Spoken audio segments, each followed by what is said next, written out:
আসসালামু আলাইকুম। নিয়মিত বাংলা সংবাদ আপনাদের স্বাগতম। শুরুতে থাকছে শিরোনাম, এরপর বিস্তারিত। ভারতে জামাই আদরে পলাতক খুনিরা।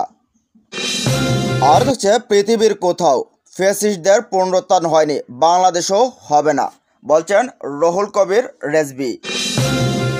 জানিয়ে দেব, এখন বিএনপি জামাত জোট নেই, জনমত দেখে সিদ্ধান্ত হবে, বলছেন মির্জা ফখরুল।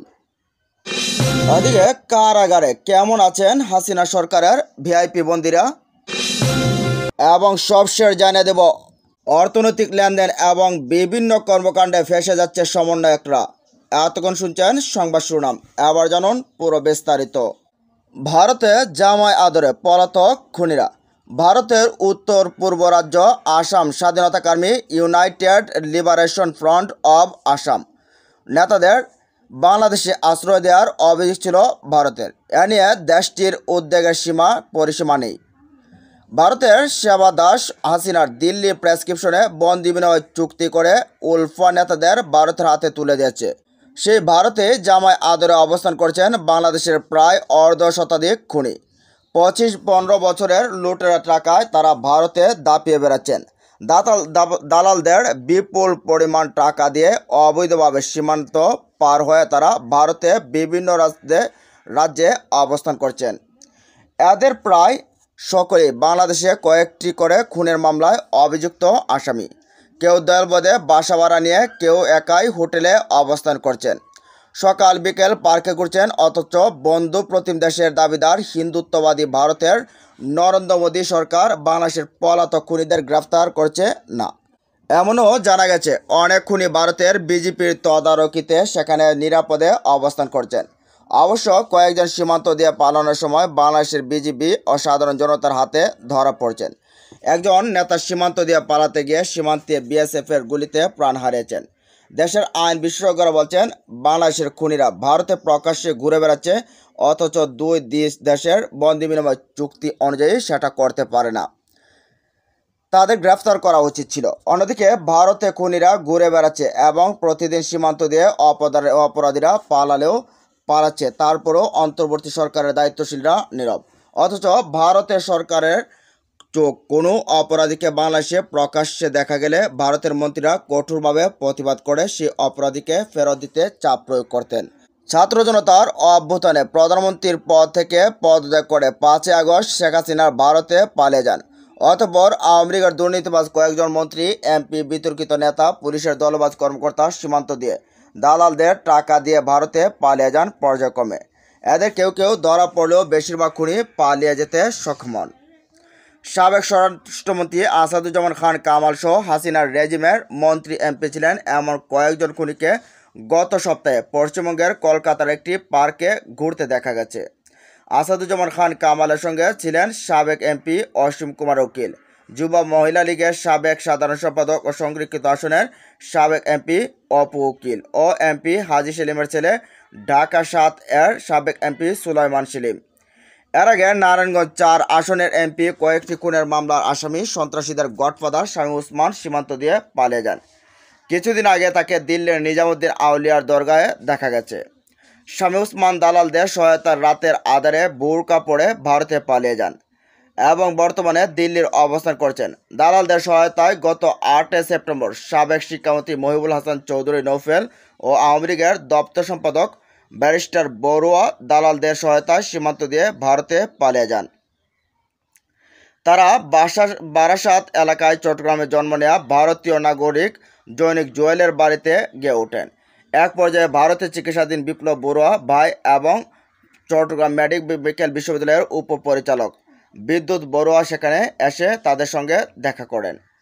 পুলিশের বিতর্কিত কর্মকর্তা ডিবি হারুন ওরফে ভাতের হোটেলের হারুন তথা হারুন ও রশিদ কোথায় লুকিয়ে আছেন কেউ জানেন না। তবে পুলিশের আরেক বিতর্কিত কর্মকর্তা বিপ্লব কুমার সরকার লালমনিরহাট জেলা বুড়িমারি সীমান্ত দিয়ে ভারতে পালিয়েছেন।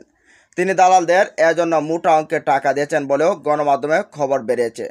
সাবেক তথ্য সম্প্রচার প্রতিমন্ত্রী মোহাম্মদ আরাফাত বিপুল পরিমাণ টাকার বিনিময়ে ভারতে পালিয়ে গেছেন বলেও গণমাধ্যমে খবর বের হয়েছে। আওয়ামী লীগের সাধারণ সম্পাদক ওবায়দুল কাদের অবৈধ পথে দালালদের মাধ্যমে টাকার বিনিময়ে ভারতে পালিয়ে যান। সেখান থেকে তিনি অন্য দেশে চলে গেছেন বলে সূত্রে দাবি করেছেন। এদিকে পৃথিবীর কোথাও ফ্যাসিস্টদের পুনরুত্থান হয়নি, বাংলাদেশেও হবে না। বিএনপির সিনিয়র যুগ্ম মহাসচিব রুহুল কবির রেজভী বলছেন, পৃথিবীর কোথাও ফ্যাসিস্টদের পুনরুত্থান হয়নি, এরা সামাজিকভাবে প্রতিষ্ঠিত হতে পারে না। ইতালি, জার্মানি, পৃথিবীর কোথাও গণতন্ত্রকামী মানুষ ফ্যাসিস্টদের পুনরুত্থান হতে দেয়নি। যারা নিজ দেশের শিশুদের রক্ত পান করে ক্লাসে ক্লাসে, তারা কিসের রাজনীতি করবে?